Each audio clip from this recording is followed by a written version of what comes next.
Ciekawy panel. Mam nadzieję, że jeszcze dużo osób do nas dotrze z udziałem gości z różnych państw.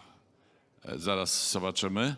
A ja chciałem przedstawić Państwu moderatora, pan Tomasz Kluszczyński, dyrektor ACESO, Healthcare Consulting Polska.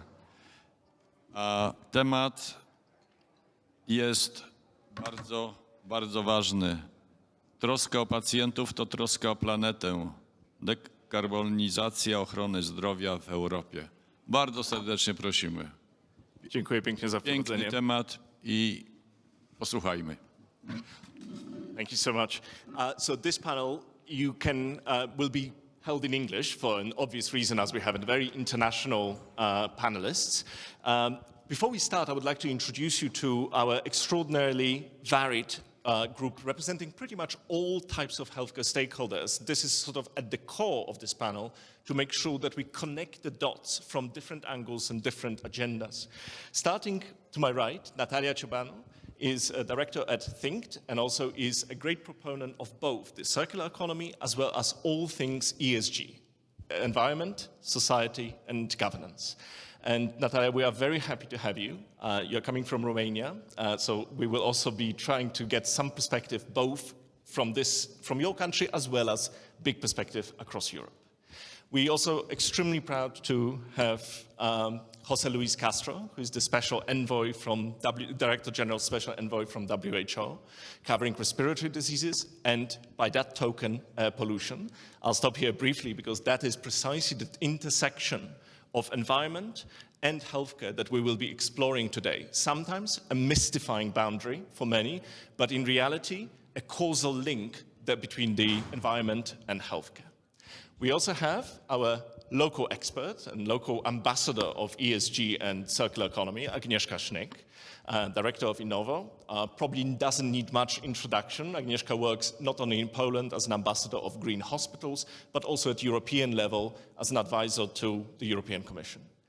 And following Agnieszka, we have David Kolarz, who represents the industry in a broadest possible sense.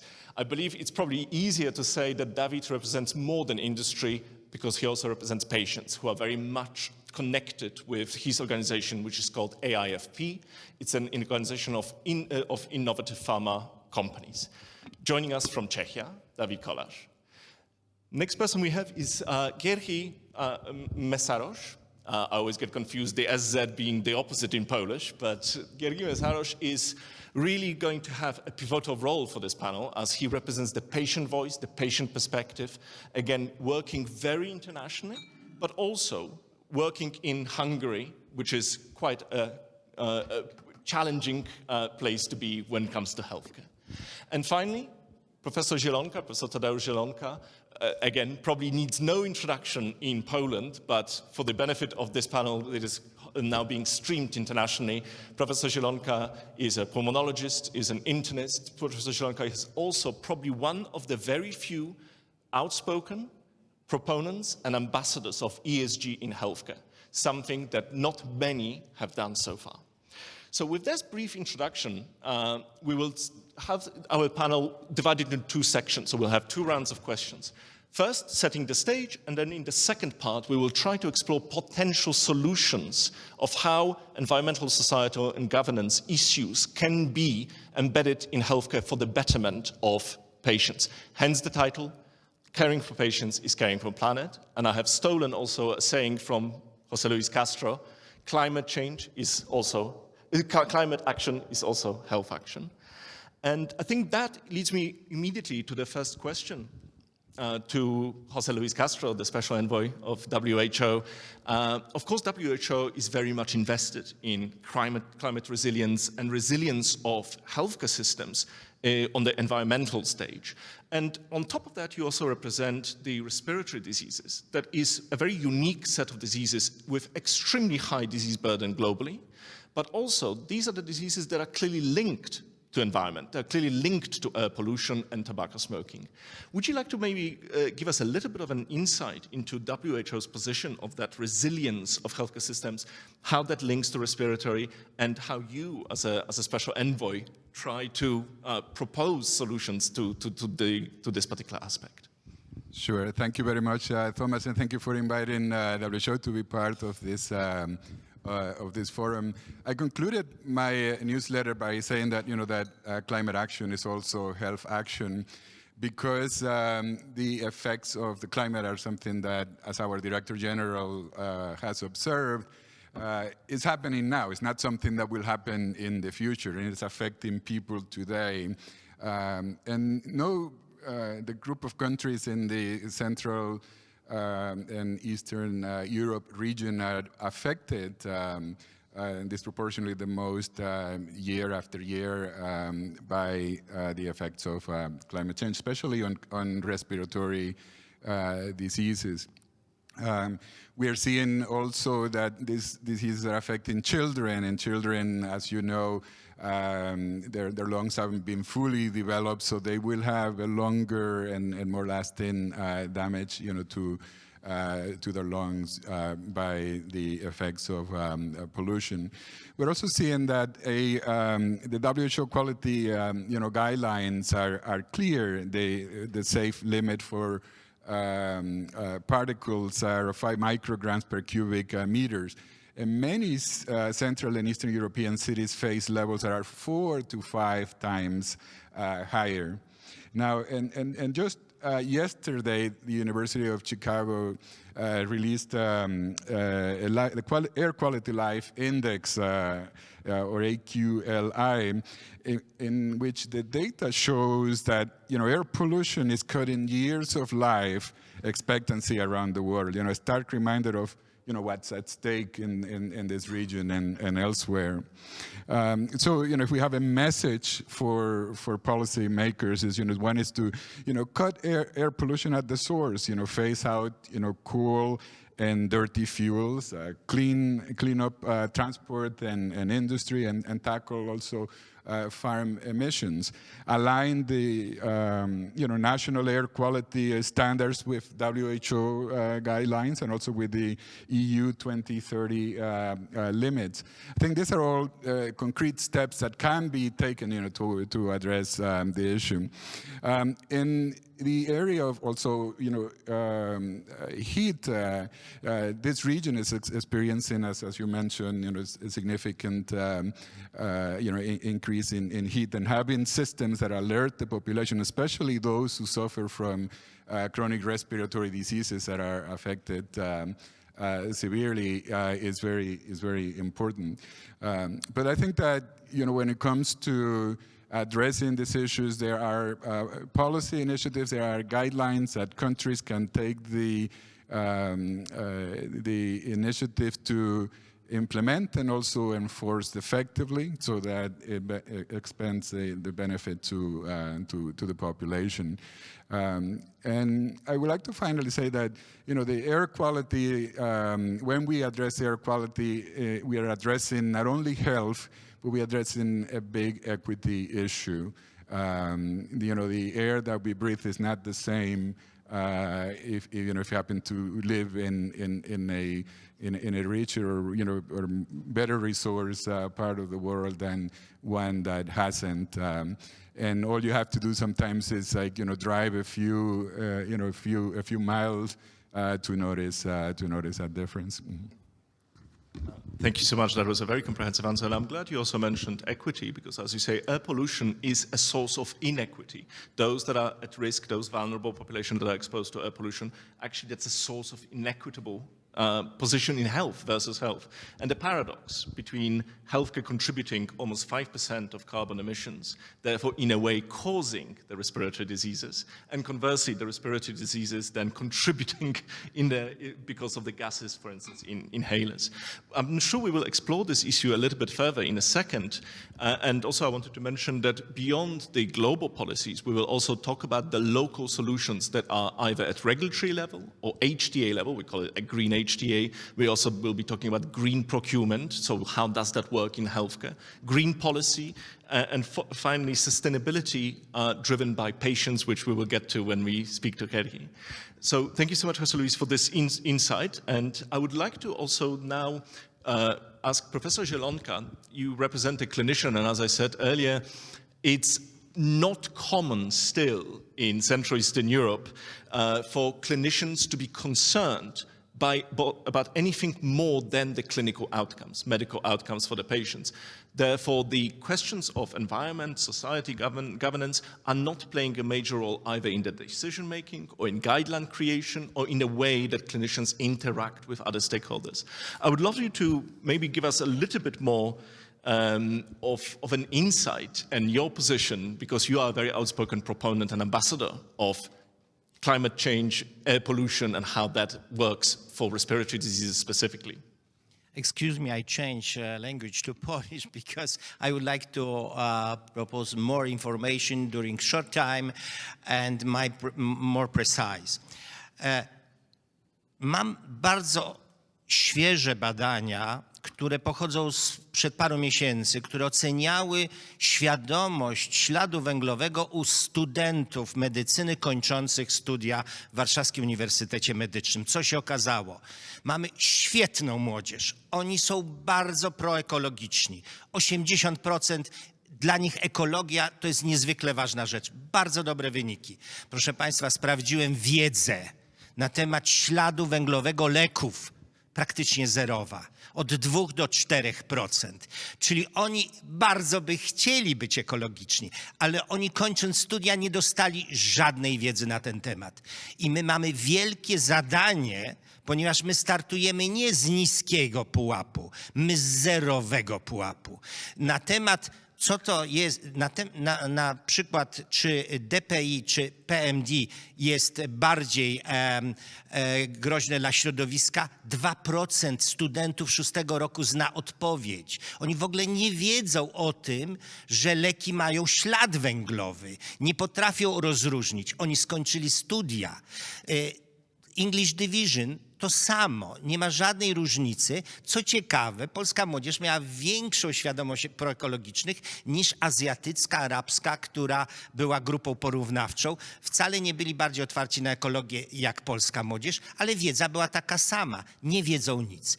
Ja przeniosę się do wcześniejszych swoich badań przerażających, kiedy porównałem wiedzę na temat wpływu zanieczyszczeń powietrza na zdrowie i okazało się, że polscy pacjenci z chorobami płuc wiedzą więcej medycznie niż lekarze ich leczący, pulmonolodzy. To było porażające. Ja publikowałem te dane, mi się nie chciało wierzyć. Dlaczego? Bo to jest wiedza ostatnich 20 lat. Średni wiek tych specjalistów jest pod 60 w Polsce, bo młodzi lekarze wyjechali za granicę, pracują ci, którzy się nie uczyli o tym. Nie mają czasu na odnawianie tej wiedzy. Więc my mamy bardzo poważny problem, ponieważ polska medycyna, nie we wszystkich krajach tak jest, ale nie ma czegoś takiego jak zdrowie publiczne, jak prewencja. Jest nastawiona nawet nie na diagnostykę, tylko na leczenie. W związku z tym, jak my mamy tylko leczyć skutki zanieczyszczeń powietrza, skutki klimatycznych zmian, to my będziemy mieli olbrzymi problem, ponieważ my tak naprawdę, ktoś powie edukacja. Nie, my nie mamy edukatorów. My powinniśmy zacząć od przygotowania kadry edukatorów, ponieważ mówienie o edukacji bez edukatora nie ma sensu. My dzisiaj nie jesteśmy w Polsce w stanie stworzyć edukacji. Jest kolejna sprawa, że ta edukacja im się potem nie będzie opłacać, bo nawet jak wyedukujemy tych edukatorów, to w Polsce lekarz zarabia dzisiaj bardzo dobrze, a edukator, nauczyciel, który ich będzie uczył, nie.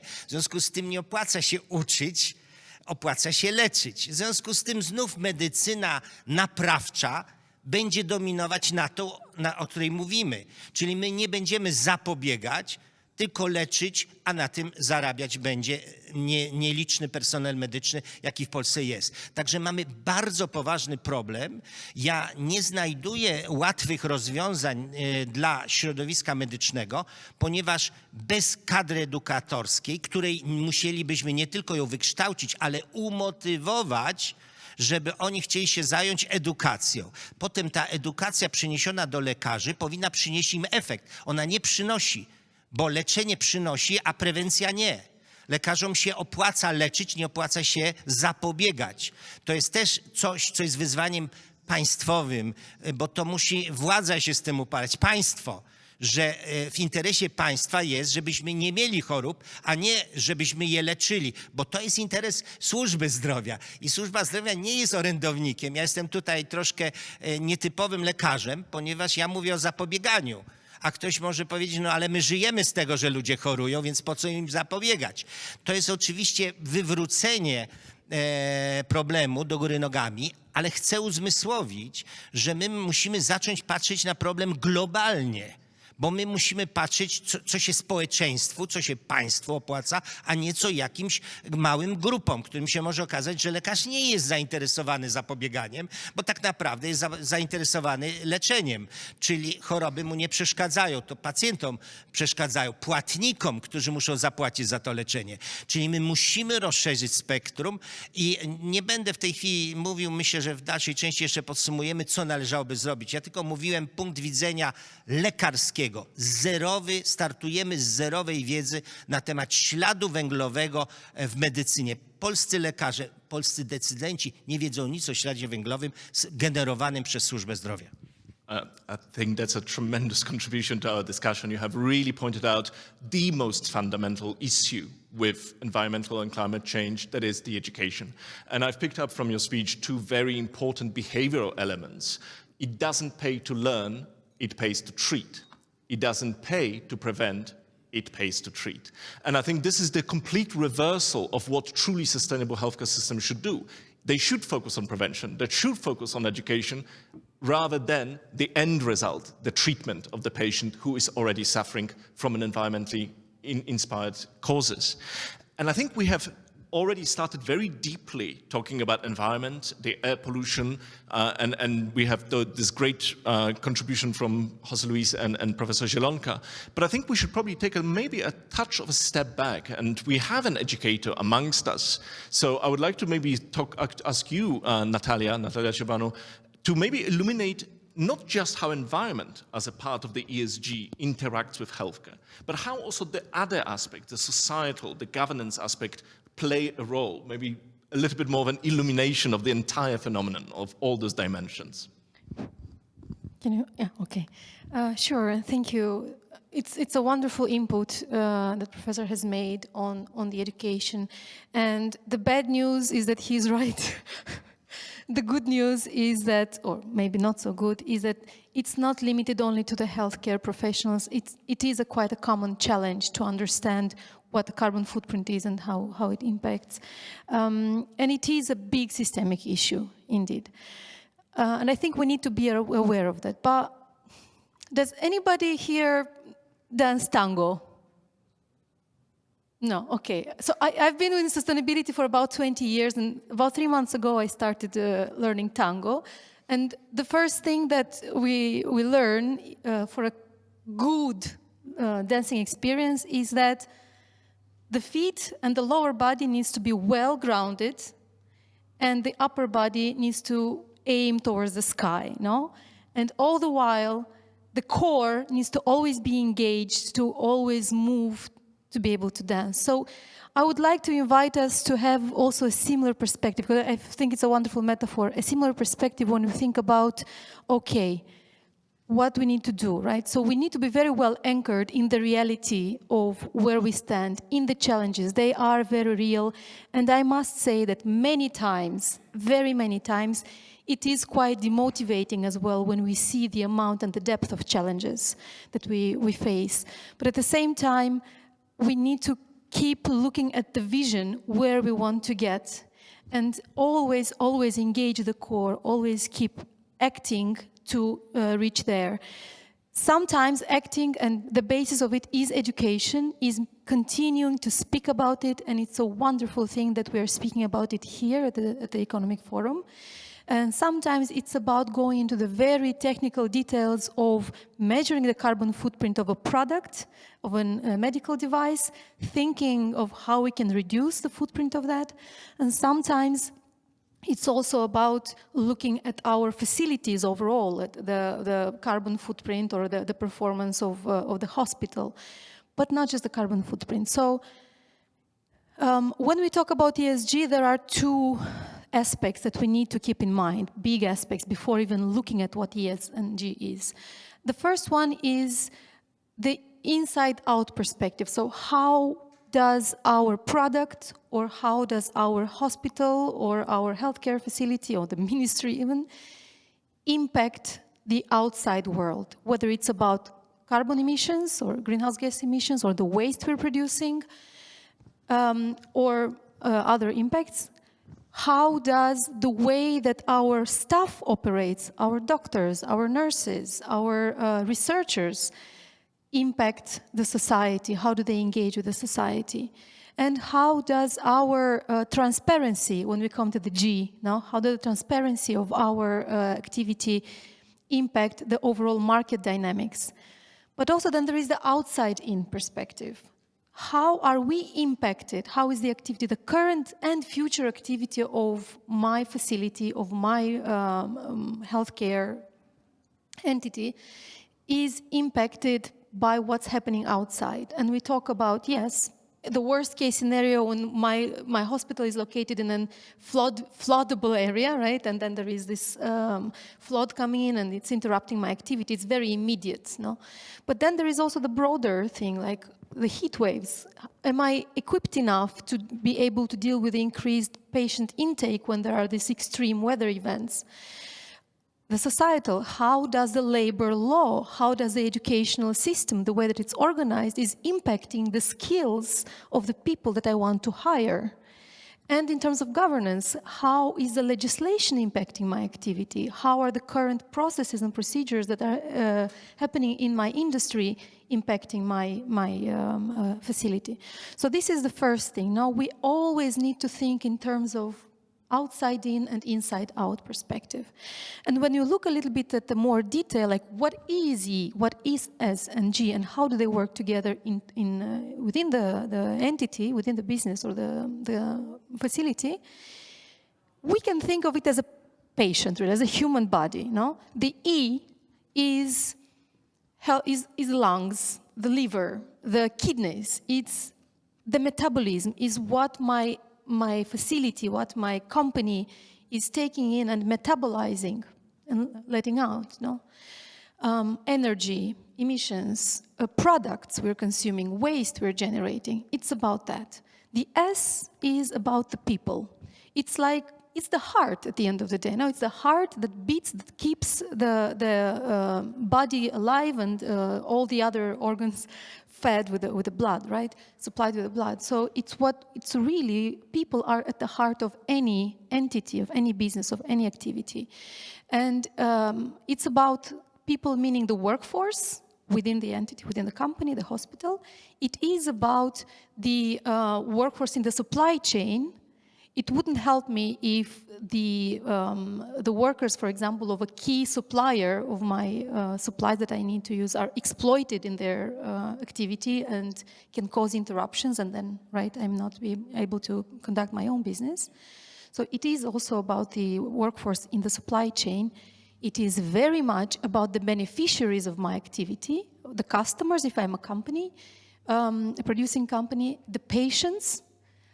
It's about how they are impacted and how I am impacting them. And it is very much also about the communities where I operate. And the professor said very well, how can I engage in a conversation with the doctors and the patients on these topics if it's not part of the culture in the community where I operate? And again, an important point is, how do I impact the society? Am I engaging, am I educating as a hospital this or as a company this? So that they, in turn, are more educated. And the G is very much the brain. It's about the decisions I make. It's about how transparent I am. It's about the protocols, the processes, the controls that I have in place, the guidance and instructions about how all these things should operate. And it is about essentially directing the entire activity and bringing it all together without a guidance on how to collect the waste separately and how to manage the waste separately. I cannot actually manage it because I also need to do education, I need to do infrastructure to be able to collect the waste separately and then recycle or produce energy or not. So it is the brain. The G is the brain that directs the activity of everything else. Thank you so much for this metaphor. I think it makes it so much clearer to be able to imagine how that system works. Clearly, healthcare permeates every aspect of life, societal, economic, humanistic, you name it. There's potentially another aspect of healthcare, the value-based healthcare, that is very much a mirror image of ESG, in that sense that we are trying to get the environment and society right. Therefore, we are looking of what matters to patients and those outcomes that are meaningful to patients. And on the other hand, we are integrating care, which is the governance part, which is trying to make care as sustainable, as linear as possible. So I think that those two concepts should always go hand in hand. I cannot imagine a value-based healthcare system without ESG, and conversely, ESG without a value-based health system. And I think that brings me to a next question to Agnieszka Schnick, because that value-based health system and ESG principles is something that has informed now for quite a few years one of your initiatives, which is the green hospitals. But you work also on other aspects of environmental impact and ESG. Maybe you can give us a little bit of almost a case study of what have been the successes, what have been the challenges, what is currently happening in your world and in your particular strategies. Of course.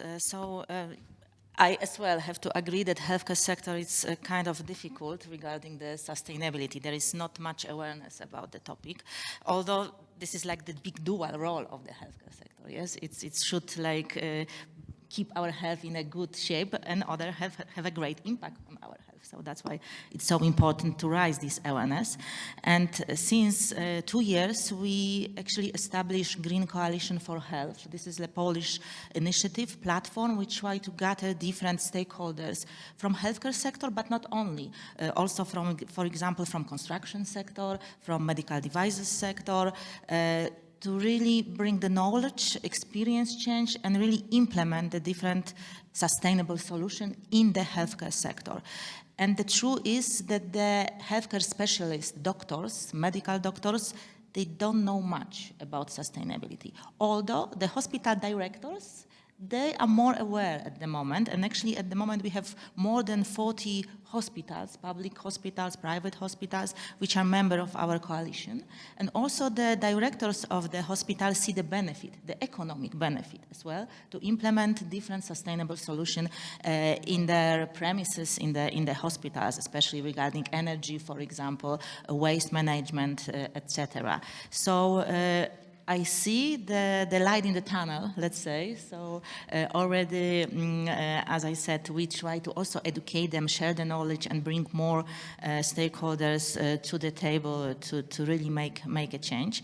And also maybe a kind of interesting example about these clinical doctors, because when you see anesthetic gases, for example, they have very huge impact and they have a very huge carbon emission, yes? And now in many hospitals over Europe, there is special movement to change them into the injection, which is not much change in the therapeutical result. And I recently talked to some Polish anesthesiologists, like the top of the Polish anesthesiologists, and I just tried to explain them. And he said, oh, yeah, actually you are right. I never thought about it.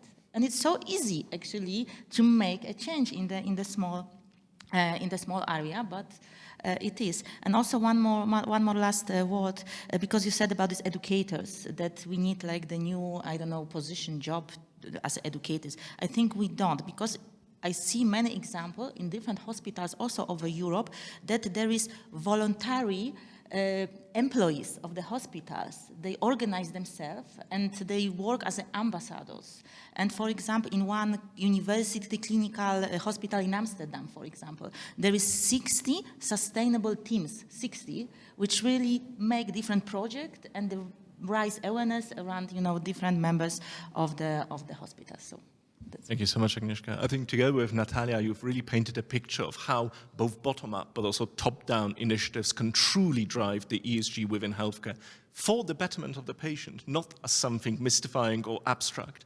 And I think that the example you've given to us about the gases from anesthesia, there's a great parallel. Of course, the gases from the inhalers is a huge contributor to carbon footprint. You've mentioned that when we look, for instance, as pharma into a product, we need to think in research and development already about the environmental aspect. So we are here at the behest of Chiesi, one of the very few companies that is fully investing the R&D into creating a green inhaler. So I think we have that sort of social responsibility on the side of pharma. But you've also mentioned, very importantly, other initiatives that are driven on the individual level of indication or disease specific. And that brings me to a patient. Because when we look at the initiatives that are ESG or climate oriented or sustainability oriented, in some countries like Netherlands, they are not driven by clinicians or policymakers. They are actually driven mostly by patients, and patients who are being listened and empowered to bring in solutions to hospitals. And I think that's potentially also a cultural shift that has already occurred in some countries in Europe. And by the way, in Czechia, we are seeing that shift already, and I'm sure David Kolasz will be able to speak volumes about this. So it's not a divide between West and East, but that shift is extremely important. And that brings me to a question to Gergi. You are the patient voice. You work with patients with pulmonary fibrosis, with respiratory, extremely debilitating respiratory diseases. How do you see that involvement of patients in creating more sustainable healthcare systems? I've given a couple of examples from Western Europe, but maybe you can share other examples where either patients are involved and successful, or conversely, not involved enough, but should be. I think.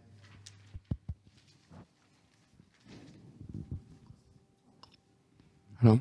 Yes, it's working. Oh, it's working.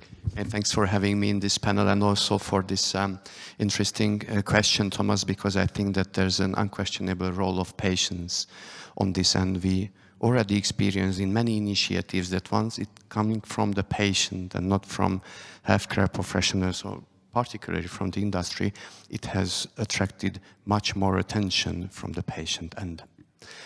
I think it's unquestionable, and it's no need to say that how the fragile population of respiratory patients are exposed to heat waves, air quality.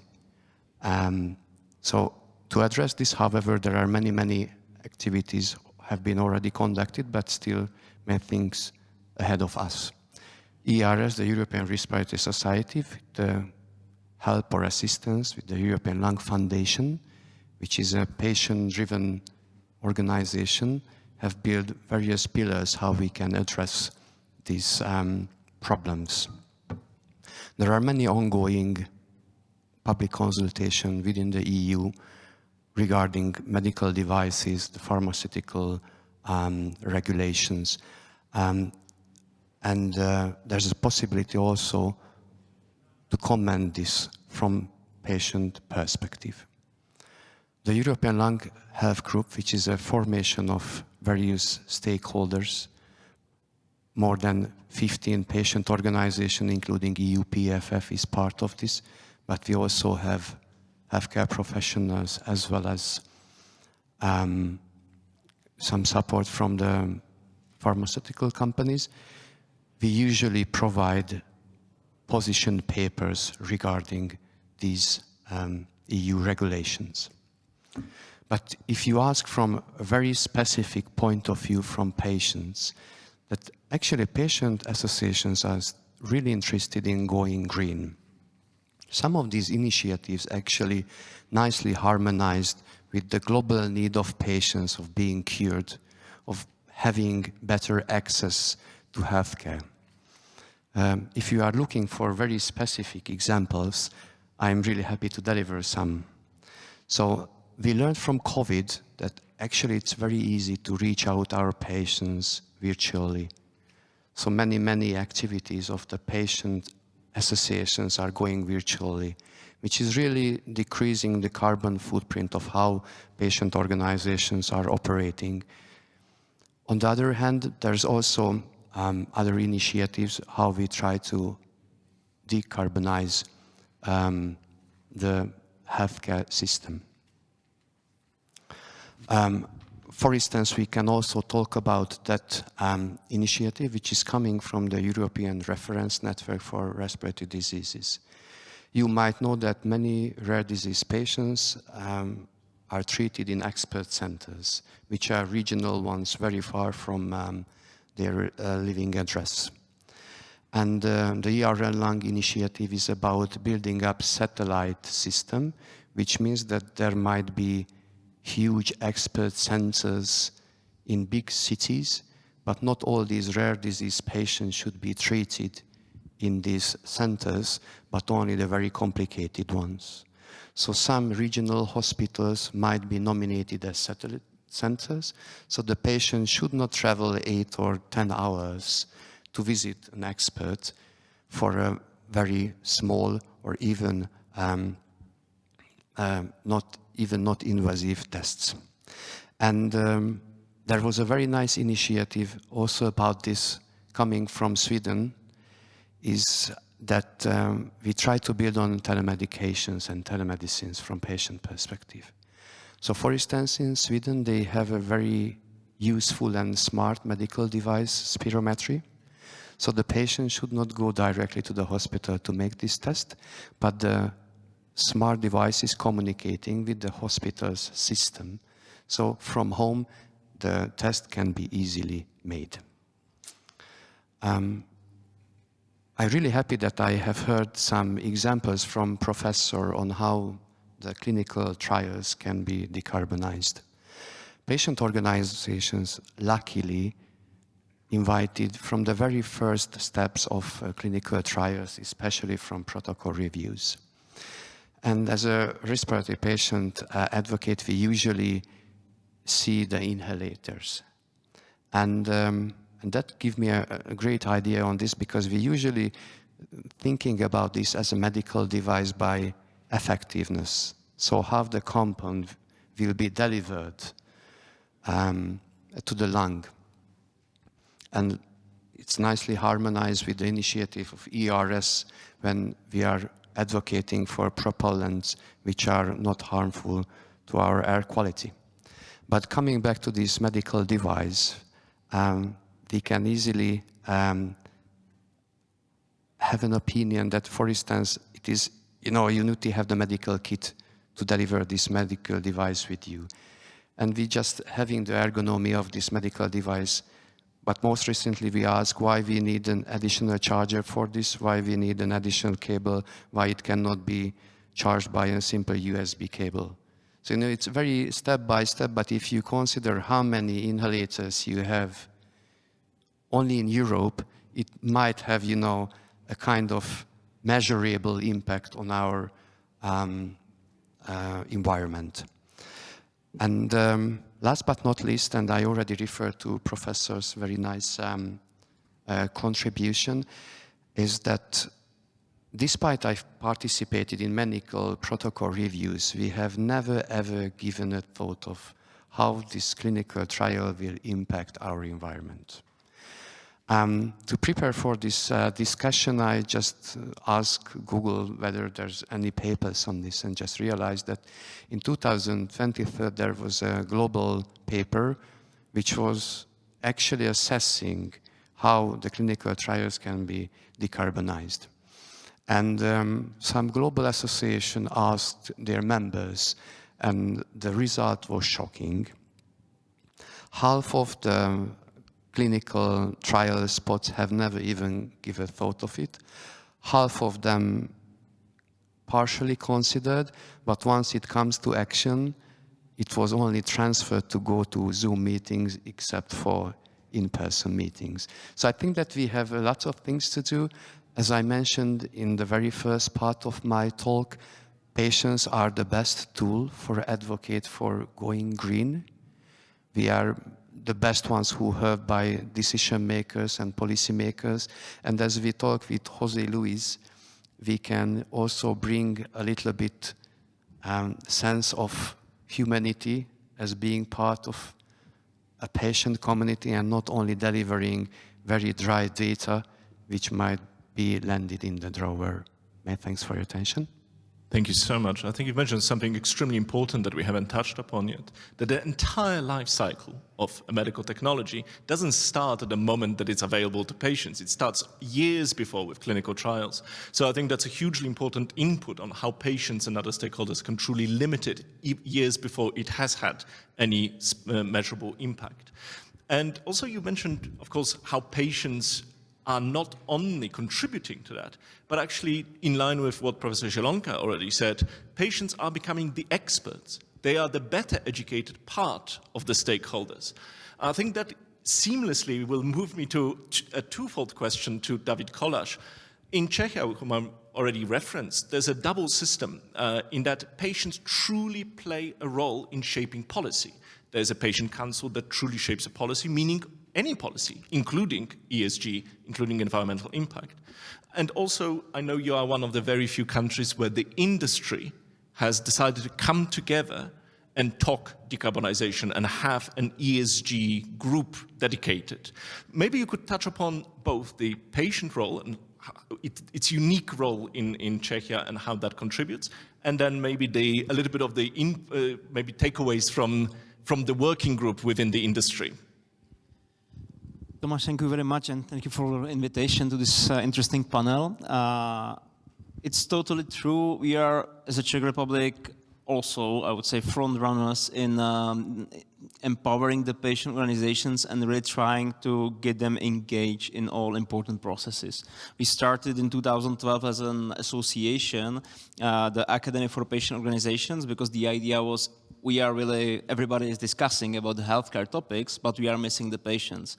And if we would like to include them in those discussions, we need to give them the chance to get the know-how, get the experience, because during that time, it was mostly the patient itself or the families and others, and they were missing the information and knowledge about the system, how it works.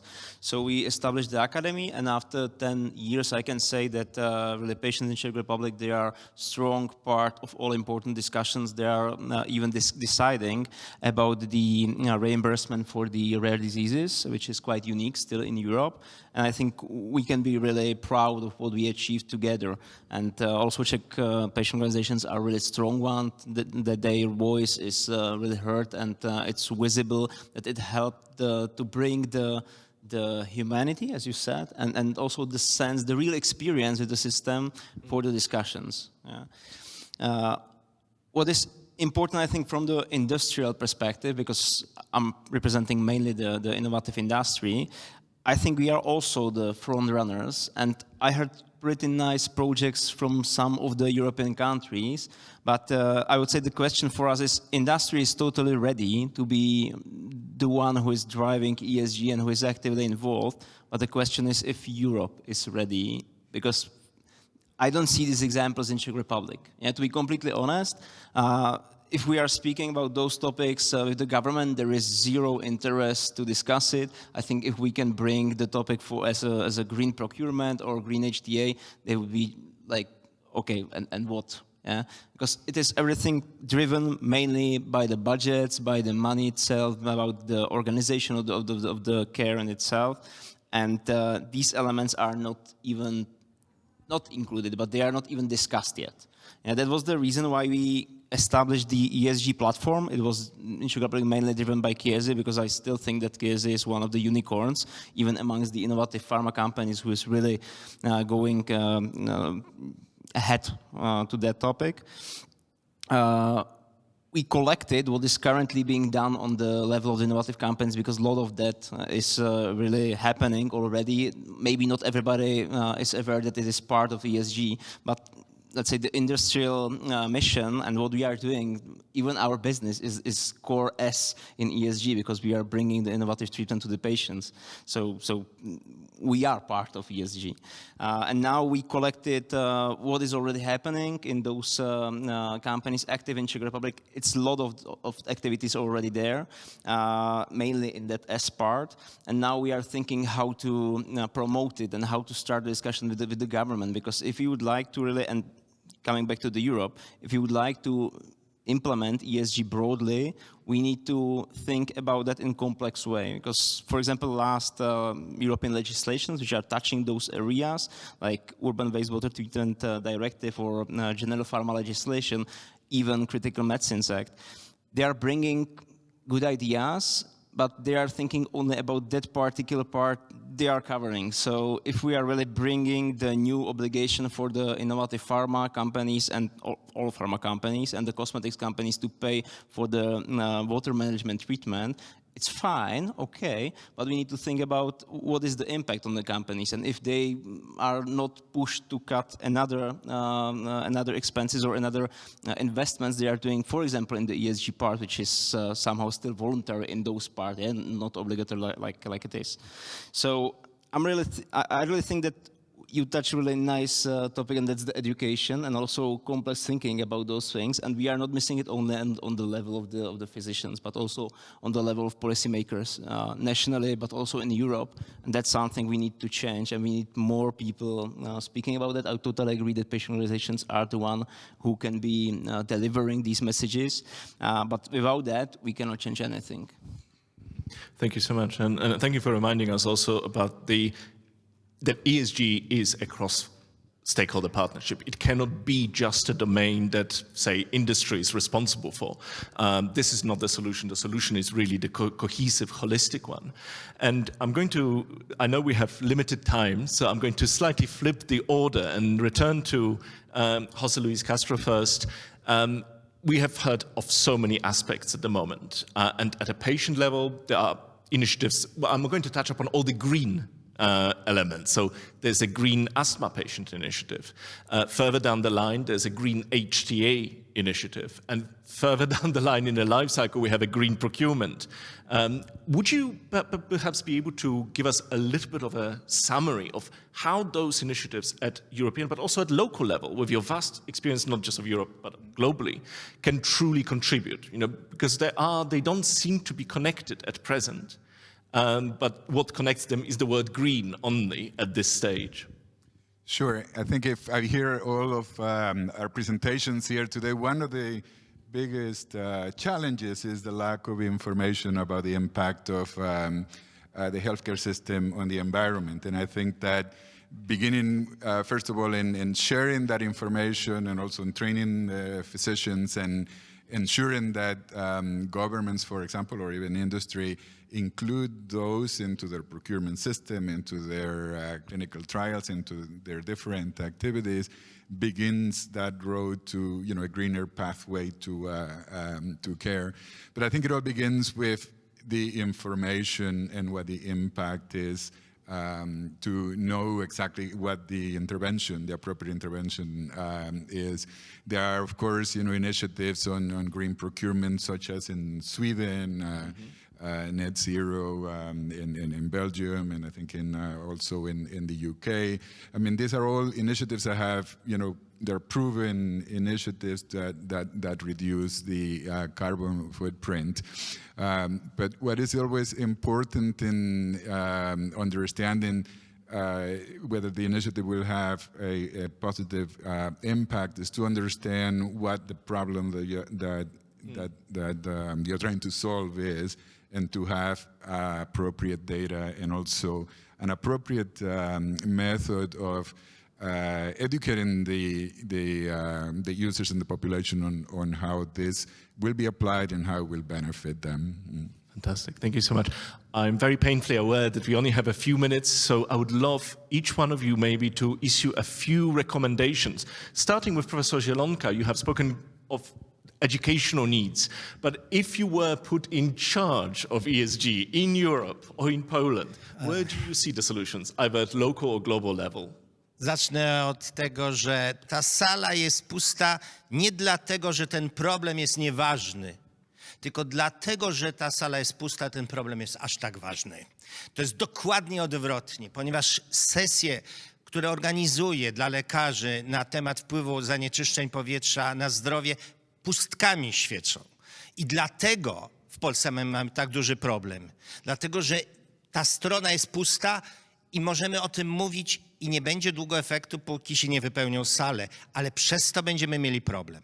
Ja mówiłem o edukacji, ale ja jako nauczyciel mam świadomość ograniczeń edukacji. To jest tylko jeden z elementów. Dlatego ja powiem o tym, co interesariusze poszczególni mają zrobić. Tak, uniwersytety muszą zmienić program nauczania, unowocześniać go. Są zbyt konserwatywne. Nie wprowadziły elementów wiedzy, którą mamy o zanieczyszczeniach powietrza w ogóle. Nie wprowadziły zmian klimatycznych na zdrowie w ogóle. To są tylko lokalne, gdzieś tam przez poszczególnych lekarzy elementy, a nie element nauczania, który znajduje się w kurikulum.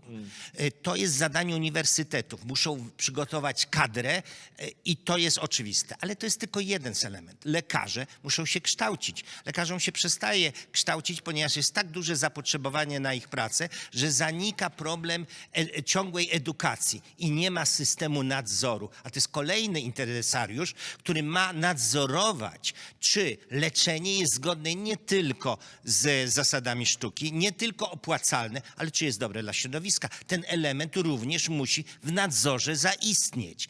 Teraz firmy farmaceutyczne. Jedni mówią, przedłużmy termin obowiązywania poprawki z Kigali, od kiedy ona ma wejść w życie. Przecież ona jest już od 15 prawie lat. Od 10 lat, od 10 lat obowiązuje. Jedni pracują nad nowymi, tu Kiezi padło, tak, oni ten czas wykorzystali do przygotowania nowego produktu, a inni czekają, że nam przedłużą, bo przecież nie wstrzymają leków. To jest świetny przykład, że wszyscy mają tu coś do zrobienia, przemysł farmaceutyczny też.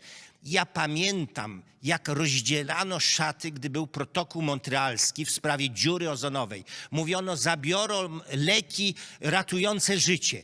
Nic się takiego nie stało. Przemysł farmaceutyczny z powodu protokołu montrealskiego wynalazł leki proszkowe, notabene mniej emisyjne. I co się stało? Poprawiła się jakość leczenia, wymuszona środowiskowymi działaniami. Gdybyśmy tak samo wymusili teraz działania od firm, stworzenia przyjaznych dla środowiska, to jest zadanie z jednej strony dla firm. One wymyśliły nam proszkowe formy, są nowe propylenty. To nie wszystko. Pacjenci, musimy zmienić świadomość pacjentów. To nie jest tylko lekarz, który ma coś nakazać. Musi po drugiej stronie być przygotowany odbiorca. To jest zadanie mediów, szkoły. To jest zadanie organizacji pacjenckich, organizacji pozarządowych. Tu jest wielka robota. Szpital, proszę Państwa, przecież on nie jest rozliczany z tego, ile produkuje śladu węglowego. Nikt o tym nie rozmawia. W Wielkiej Brytanii tak, oczywiście. Tam to jest liczone bardzo dokładnie. Ale przeciętnie dyrektor jest rozliczany z tego, że oszczędnie leczy, diagnozuje, a nie z tego, że zmniejsza emisję. Powinno to być jego obowiązkiem i dorocznym wykazaniem, o ile zmniejszył. Czyli zwróćcie Państwo uwagę, wszyscy mają coś tu do zrobienia. To nie jest problem edukacji. Każdy interesariusz, który jest w służbie zdrowia, od pacjenta, lekarza, opinioliderów. WHO, chapeau bas, stworzyło nam pewne rekomendacje, ale takie muszą być lokalne, narodowe. Każdy ma coś do zrobienia. Thank you so much, and thank you so much for bringing up another important aspect of accountability to the fore. This is so hugely important. Regardless of how many stakeholders come together, if all of them are not accountable, then nothing moves forward. We are now moving to pretty much conclusion of our panel, starting with Natalia. 1 minute. What is the most important from your perspective? Or maybe there's a tremendous success story that you know of that you would like to tell us about, or your recommendation. It's probably going to be quite difficult to top Professor Zielonska, very comprehensive overview, but I'm sure we can hear a couple of other aspects and angles. I will just probably focus on the starting point because all of them are important. But regardless if we are a company, and Casey knows this very well because they've done it, or a hospital or any entity, a starting point would be to take a step back and to look at to make an assessment. And we have guidance on that. The European Sustainability Reporting Standards has provided guidance on what we call a double materiality assessment, which is the starting point where we look at what is our value chain, who are my stakeholders, how am I impacting them, and nature is one of the stakeholders, it's a silent stakeholder, no? How is my activity impacting them, and how are they impacting me? And there it will be a plethora of impacts and risks and opportunities, and we need to prioritize, because we cannot deal with all demons at the same time, but we need to start with the ones that are the biggest ones and the ones that are easiest to access. One example from Romania is that, yes, energy consumption is a big deal. So what they're doing in pilot projects is they're trying to reduce energy consumption, the loss by energy efficiency strategies and projects, and increase the use of renewables. But it should not stop at that, of course. And the other thing from the private sectors, and that can be extended to the public sector very well, is publishing the sustainability reports, bringing more transparency for these entities, public hospitals, public institutions. Transparency will then drive action. Thank you so much. Prioritization as part of any strategy, absolutely important. Agnieszka, 1 minute. I know it's a tough order to summarize anything in 1 minute, but perhaps some more insight from your end. I think the most important thing is persistency, and also the bottom-up approaches, as we're doing here. These events like this are very important, and thank you very much for organizing that. Because in Poland, as I see other innovation pharmaceutical companies, they're not interested at all in the topic. Also the Chamber, the Chamber of Commerce, yes, of the pharmaceutical companies also, they not see the problem. So this bottom-up approach, it's very much important, and then we can maybe see top-down approach, because we need also the systemic change, the support from government. And in many countries, why in UK there is this big interest? Because I think NHS was the first institution, and the UK was the first country which prepared the road for the decarbonization of the healthcare sector. So that's why they are that much aware. In Poland, we hope maybe we will get there. Let's see. Mm-hmm. Thank you so much. And I'm glad you mentioned that bottom-up sometimes is more important than top-down. The bottom-up causes the top-down. I think at the moment this is the most important. As is evidenced, for instance, by many patient initiatives in various countries that have then transformed into policies. And that is a perfect bridge to getting your patient perspective, again, 1 minute of final recommendations and a summary of what truly matters. Yeah, many thanks. I think that patient organizations have a critical role in ESG through their whole life cycle to raise awareness, the importance of this topic, and also stress to each and all stakeholders that it has a direct effect on respiratory patients' health. Thank you so much. David, you've already offered a few words of wisdom from the industry perspective, but perhaps a little more. Okay, so I will be also quite simple, because I think that industry is simple animal. So if we would like to go bottom up, I still agree this is a really good approach. If there are companies which are actively doing more than others, just don't be scared to promote them, to appreciate them, to give them slightly bigger reimbursement, to really just don't speak about the money now, but about the investment for the future, because everything we are investing now into better environment will be back in 10 years, maybe, okay, 15 years, okay, 3-4 political cycles, but anyway, we are the society and we should think about it in the long term perspective. Thank you so much, David. And the very last but not least, Jose Luis, if you can, in a very short way, summarize and issue maybe some recommendations. Since you live and breathe this topic, that's your mission globally. That's why, without any favoritism, I've left you for the end conclusion. No, thank you. Only one phrase. I forgot about one important thing that we need to promote by National Health Fund promotion, reimbursement, low emission solution treatment. It's very important. Absolutely. Sure. If I would say that ESG is not an add-on to health. It is the operating system, as Natalia said, of delivering health that is equitable, that is resilient, that is also sustainable. And by cutting pollution, by creating greener care pathways, and building climate-ready hospitals, Central and Eastern Europe can protect its people now and the future. Fantastic. Thank you so much. And I just want to thank all the panelists for this tremendous tour de force throughout a very complex topic. I think we've only touched the surface. We can continue for hours, and I'm sure we will, probably in private networking discussions. Also, I wanted to say something slightly more optimistic. In no way that affects what Professor Zielonka said, that lack of people in this room confirms how important this issue is. But on the optimistic side, I've been told that online, in the streaming, we have over 300 people, so maybe not all is lost. There are 300 people listening to us. Maybe that's where the bottom-up will happen, through the online participation.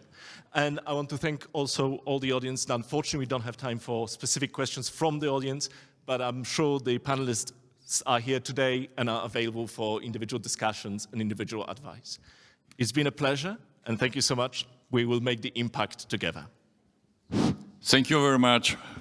It was a very interesting panel. Thank you very much, especially that's your job. Fantastic, fantastic. Thank you very much, and we will see you, I hope, next time in 1 year also in Karpacz. See you. Thank you. Good day.